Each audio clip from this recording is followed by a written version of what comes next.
Hello दोस्तों, नमस्कार। मेरा नाम विनोद कुमार। आप सभी का स्वागत है मैं इस यूट्यूब चैनल पे। कक्षा 11 के लिए मैथमेटिक्स पढ़ा थी। अध्ययन की किताब हमारे पास थी।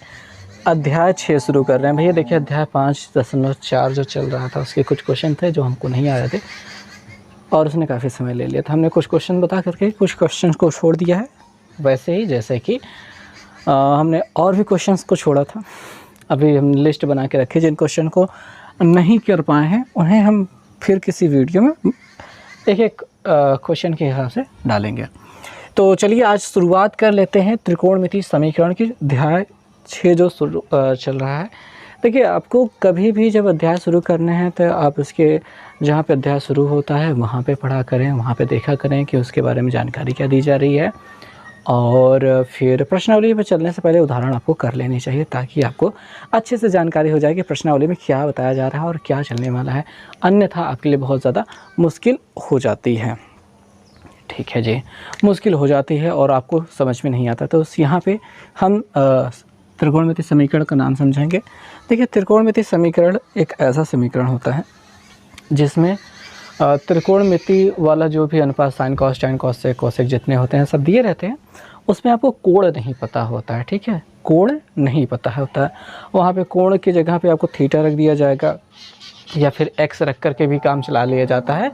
तो कुल मिला के बात ऐसी आती है कि जैसे आपको लिख दिया जाए कि साइन थीटा या फिर साइन एक्स लिख दिया जाए, उसके बराबर 1/2 दिया जाए। तो जहाँ पे भी आपको कोण के बारे में जानकारी नहीं पता चल रही है और बराबर करके उस पर कुछ दिया गया है, आपको ज़रूरी नहीं कि गिनती में ही दिया जाए, कोई और भी मान दिया जा सकता है। ठीक है, तो ऐसे वाली चीज़ को त्रिकोणमितीय समीकरण कहते हैं। आपने हाई स्कूल में 10वीं में थे तो आपने ये किया था। आपकी त्रिकोणमिति जब आप पढ़ रहे थे तो आपको वहाँ पे मिला था कि साइन थीटा बराबर कॉस थीटा आपको देखने को मिल रहा था। तो आपने कॉस थीटा को नीचे भेजा था, तो साइन थीटा बटे कॉस थीटा किया था और वहाँ पे क्या मिल गया, 1 मिल गया। साइन अपॉन कॉस बराबर क्या होता है, टैन होता है और इसके बराबर 1। साइन थीटा बराबर 1 दिखाई दे रहा है। अब थीटा मान किसका होता है, टैन में। टैन थीटा बराबर 1 दिखाई दे रहा है। टैन में चिड़िया बहुत बोल रही हैं। टैन में किसका मान 1 होता है, तो आप कहेंगे कि टैन थीटा बराबर हो जाएगा टैन 45। टैन से टैन कैंसिल और थीटा बराबर क्या मिल गया, 45 अंश मिल गया। तो ये जो है, ये ऊपर जो दिए गए समीकरण है, यहाँ से यहाँ तक पूरा समीकरण ही है। और ये जो प्रोसेस पूरी की गई है, ये समीकरण को हल करने की प्रोसेस है, यानी कि समीकरण का हल है। तो ऊपर ये जो चीज़ दिखाई दे रही है यही अपना त्रिकोणमितीय समीकरण है। और त्रिकोणमितीय समीकरण के हल ये आपको दिखाई दे दिया कि कैसे इसे हल किया जाता होता है। हल के प्रकार थोड़ा देख लेते हैं। ये जो हमने मान निकाला है, ये जो मान है वो 0 से 360 के बीच में रहता है। यानी एक सर्कल जो होता है 360 अंश का होता है, इसके बीच अगर रह गया है कोण मान, किसी भी कोण का मान जो, तो आप कहेंगे कि ये इसका मुख्य हल है। ठीक है, 360 अंश के भीतर रह गया, 360 भी हो गया, तो आप कहेंगे कि इसका मुख्य हल हो गया। और बात आ गई है व्यापक हल की। ये क्या होता है भैया, व्यापक हल ये होता है कि जैसे हमने कह दिया कि यहाँ पे थीटा का मान 45 होगा, यानी कि आपके यहाँ पे देख सकते हैं साइन थीटा बराबर 1/2 है, तो आप कहेंगे कि ये टैन साइन 30 अंश का मान होता है। आप कहेंगे साइन 30 अंश का मान होता है। यहाँ पे साइन थीटा है तो थीटा बराबर आपको 30 अंश देखने को मिल रहा होगा। अब आप कहेंगे 30 अंश है। और कुछ लोग ये कह सकते हैं कि सर अगर हम 360 + 30 जाएँ, साइन 360 अंश + 30 जाएँ, तब पर भी 1/2 मिलता है। यानी पूरा गोल गोल घूम लिया, +30 आ गए, तब पर भी यही सेम चीज़ मिलेगा। और कुछ लोग कहेंगे कि सर 36 दूना 72 होता है, साइन 720 क्या, 36 का दुगुना 360 का दुगुना है, +30 जाएंगे, 2 बार चक्कर लगा के जाएंगे, तब पर भी 1/2 होगा। तो यहाँ पे 360 प्लस होता जा रहा है, मान बढ़ता जा रहा है। एक घेरा लेकर के चक्कर लगा कर आए, 2 3 4 जितना भी मन कहे उतना चक्कर लगाकर आ सकते हैं, उसके बाद भी मान वही रहेगा। तो इस प्रकार के जो मान निकाले जाएंगे वो व्यापक हल होंगे। व्यापक हल में ये रहेगा कि आपको उसमें n इंक्लूड करना होगा, n साथ में लगा के रखना होगा, ताकि n के कोई भी मान रख दिया जाए तो वो संतुष्ट करे हर प्रकार के मान को। यानी कि आप कुछ भी कितना भी घेरा लगा करके आए, कितना भी चक्कर लगा करके आए, जब उसकी बात आ रही है तो आप वहीं पर पहुँचे, एकदम सेटिस्फाई कर रहा हो, यही होता है व्यापक हल। तो उम्मीद करता हूँ चीज़ें समझ में आ गई होंगी यहाँ से यहाँ तक कि त्रिकोणमितीय समीकरण चाहता क्या है, शुरुआत कहाँ पे है, आपने पहले इसको कब किया था। तो अब आगे बढ़ते हैं। व्यापक हल को और गहराई से समझने से पहले हम मुख्य हल को थोड़ा सा समझ लेते हैं। यहाँ पे एक उदाहरण हमने ले लिया, 2 उदाहरण दिए गए आपकी किताब में। पहले उदाहरण को हम समझ लेते हैं। यहाँ पे कहा गया इसका मुख्य हल ज्ञात कीजिए, यानी कि cos x बराबर 1/√2। यार cos में √2 कब आता है? cos में √2 आता है आपका 45 पे। ठीक है, थोड़ा सा और अच्छे से समझ लेते हैं बातों को। देखिए ये आपका चतुर्थांश हो गया A S T C।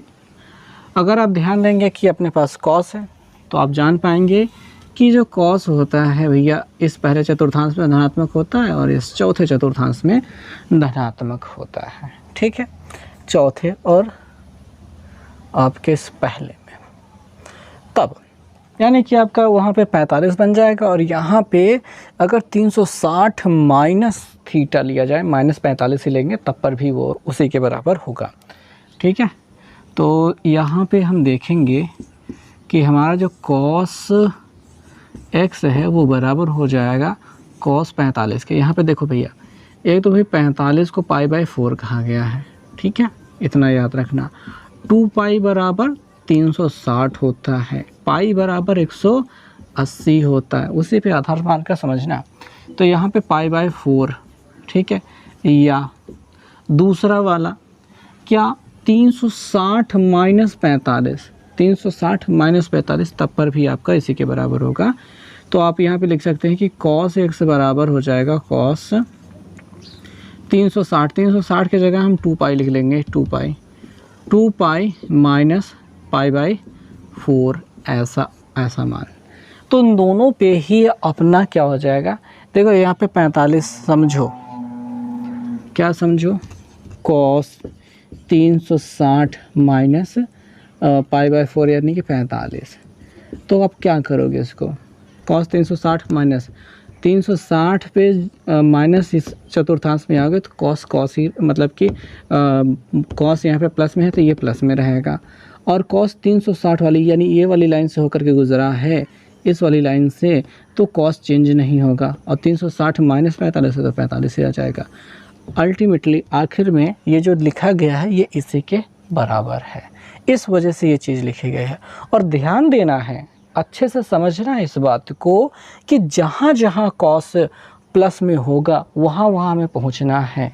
ठीक है, 180 प्लस करके जाओगे बड़ा मुश्किल हो जाएगा, 270 प्लस 45 भी कर सकते हो, लेकिन यहाँ पे बदल जाएगा cos। इस वाली लाइन पे त्रिकोणमितीय अनुपात बदल जाते हैं, इस वाले पे नहीं बदलते हैं। इसलिए या तो 180 प्लस थीटा माइनस थीटा, या तो 360 प्लस थीटा या फिर माइनस थीटा रखना है। और इसी हिसाब से समझना है कि कोण का मान जो हमको देना है, इस समीकरण का हल जो देना है वो किस प्रकार से बन पाएगा। ठीक है, तो इस वजह से इतना सब कुछ किया गया है। ये दोनों चीज़ें, ये पहली चीज़ तो आपको अच्छे से समझ में आ जाती है, दूसरी चीज़ समझ में नहीं आ रही है। मैं सही से समझा भी नहीं पा रहा हूँ उतनी गहराई से, लेकिन समझो। समझना क्या है कि ये जो वैल्यू है हमने हल करके दिखाया कि cos 45 के बराबर ही है, लेकिन अगर इसमें से इसको घटाया जाएगा तो हमें 10 में से हासिल होगा, 10 में से 5 गेन 1, 5, 10 में से 5 गेन 5 मिलेगा, यहाँ पे 5 में से 4 गेन 1 मिलेगा, और यहाँ पे मिल जाएगा आपका 315, यानी 315 अंश का cos 315 अंश का मान भी आपका यही होगा। उस 315 को प्राप्त करने के लिए ये काम किया जा रहा है। और 315 को प्राप्त क्यों किया जा रहा है, क्योंकि आपका जो मुख्य हल होता है वो 0 से 360 के बीच में होता है, 0 और 360 भी हो सकता है। इसको रिप्रेजेंट करने का मुख्य हल के जो x का मान होगा वो रिप्रेजेंट करने का तरीका ये होता है कि वो 360 के बजाय हम 2 पाई लिख देते हैं और लेस देन इक्वल 0 लिख देते हैं। 0 से बड़ा होगा, 2 पाई से छोटा होगा, बराबर भी हो सकते हैं, ये दोनों सिचुएशन चलती हैं। मुख्य हल का मान इनके बीच में ही स्थित होगा, यानी ये दोनों मान हो सकते हैं। अब क्या है कि यहाँ से क्या मिल गया, x बराबर आपका π/4 मिल गया, और यहाँ से आपको x बराबर क्या मिल गया, इसमें से घटा देंगे। देखिए 4 दूनिया 8 में से 1 गया, 4 दूनिया 8 में से 1 गया 7 π/4 मिल जाएगा। ये दोनों आपके इस प्रश्न के उत्तर होंगे। ठीक है, तो वहाँ पे लिखा जाएगा अतः समीकरण का हल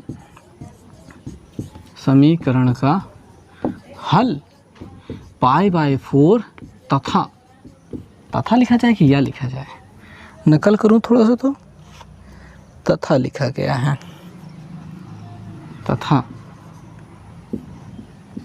7 π/4 है, 7 π/4 है। क्या बात समझ में आई?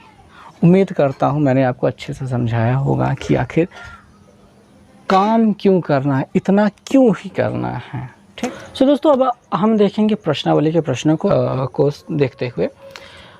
जैसे कि पहले वाले का पहला प्रश्न है, उसमें लिखा गया है, आपके पहले प्रश्न में लिखा है 2 sin x - 1 = 0, ये लिखा गया। इसका मुख्य हल ज्ञात करना है। आइए चलिए देखते हैं क्या होगा।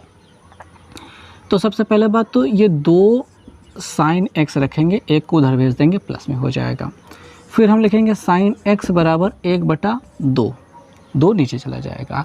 और साइन में 1/2 किसका मान होता है? साइन में 1/2 मान होता है 30 अंश का। अब थोड़ा सा इसको बना लो भैया। देखो पहले चतुर्थांश में C पहले चतुर्थांश में सभी पॉजिटिव होते हैं, ये अपना पॉजिटिव में मिला है, पहले चतुर्थांश वाला तो रहेगा।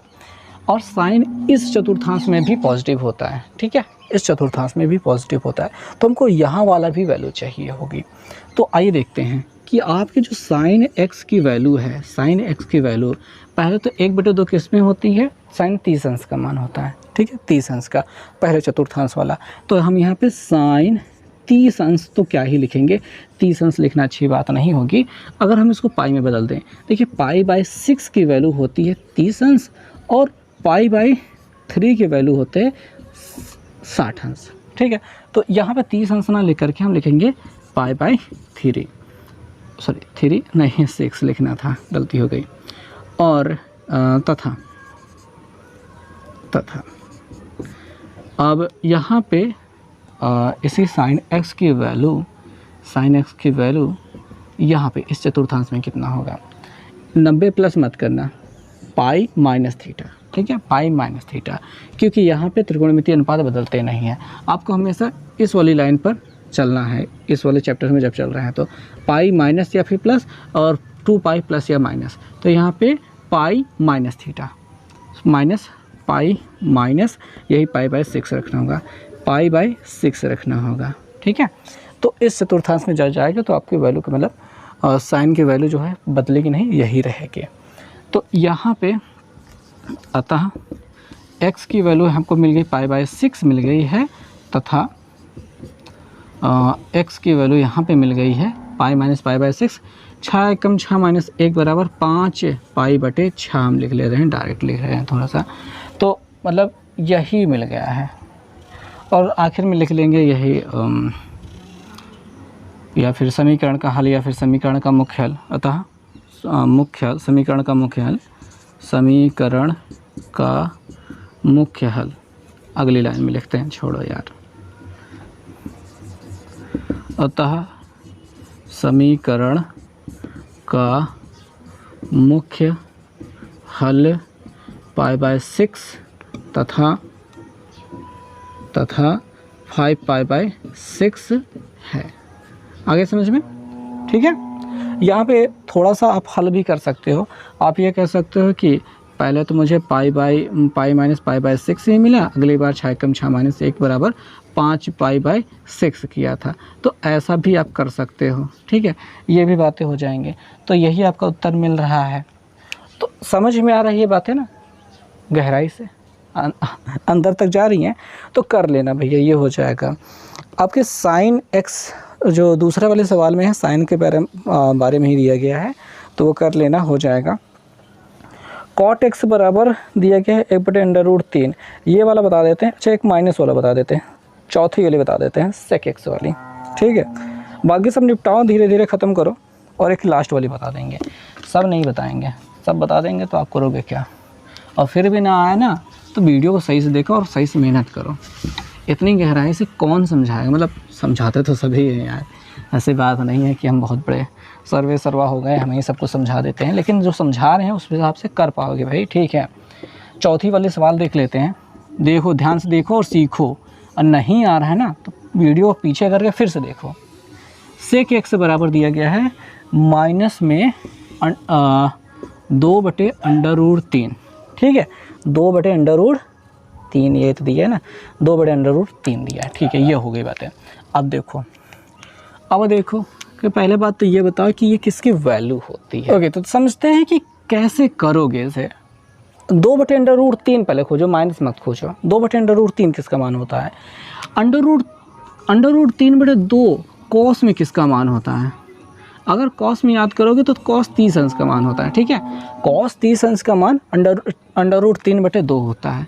तो आपने समझा है कि जो कॉस थीटा होता है वो सेक का उल्टा होता है, सेक थीटा का उल्टा होता है। तो यहाँ पे सेक 30 अंश का मान होगा 2/√3, समझ में आ रहा है? सेक 30 अंश का मान होगा 2/√3। तो 30 अंश आपको मिल गया, क्या मिल गया? 30 अंश मिल गया है, सेक 30 अंश मिल गया है। अब 30 अंश को बचा के रखना, ठीक है, याद रखना। अब 30 अंश देखो, डायरेक्टली 30 अंश नहीं होगा, समझो कि यहाँ पे हमको 30 अंश मिल गया है। 30 अंश का मतलब होता है π/6। अभी हम इसको ही यूज़ करने वाले हैं, लेकिन पहले समझेंगे इस माइनस का क्या करना है। तो ये पहले बताओ कि सेक ASTC के आधार पर जो सेक होता है वो माइनस कहाँ होता है? यहाँ पे सेक प्लस में रहेगा और यहाँ पे सेक प्लस में रहेगा। सेक यहाँ पे प्लस में रहेगा, यहाँ पे कॉस और सेक प्लस में रहता है। सेक यहाँ पे माइनस में रहेगा, यहाँ पे माइनस में रहेगा। अर्थात ये जो हमारा सेक एक्स की वैल्यू दी गई है वो आपके दूसरे चतुर्थांश में होगी और तीसरे चतुर्थांश में होगी। किस चतुर्थांश में होगी? दूसरे चतुर्थांश में होगी और तीसरे चतुर्थांश में होगी। दूसरे चतुर्थांश में आप डायरेक्ट 30 अंश तो रख नहीं सकते हो या फिर π/6 रख नहीं सकते हो, क्योंकि ये दोनों वैल्यू आपको पहले चतुर्थांश वाली है। तो इसके अकॉर्डिंग बनाने के लिए आपको π माइनस π/6 लिखना होगा। यानी कि हमारे पास सेक एक्स बराबर मिल जाएगा सेक π माइनस π/6, याद रखना, ठीक है। सीधा π/6 नहीं रख सकते हो, क्योंकि π/6 पहले चतुर्थांश का है। इस चतुर्थांश की वैरायटी लेने के लिए आपको π माइनस π/6 लेना होगा, और तथा इस चतुर्थांश के लिए π प्लस π/6 लेना होगा। तो सेक एक्स बराबर हो जाएगा सेक π प्लस π/6। दोनों जगहों पे इसकी वैल्यू माइनस में रहेगी। तो यहाँ पे आपको x की वैल्यू मिल जाएगी π माइनस π/6, और तथा यहाँ पे x की वैल्यू मिल जाएगी π प्लस π/6। यहाँ पे हो जाएगी x की वैल्यू 6 कम 6 में से गेन 5 π/6, और यहाँ पे x की वैल्यू हो जाएगी 6 कम 6 7 π/6। ये दोनों चीज़ें बन गई।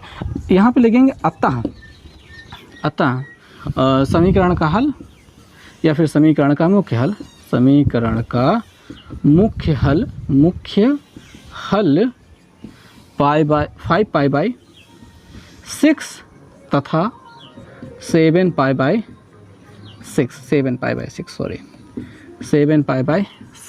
है, ऐसा आप लिख देंगे।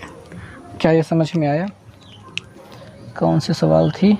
चौथी थी, हाँ ठीक तो है, हो गया, समझ में आ गया ना।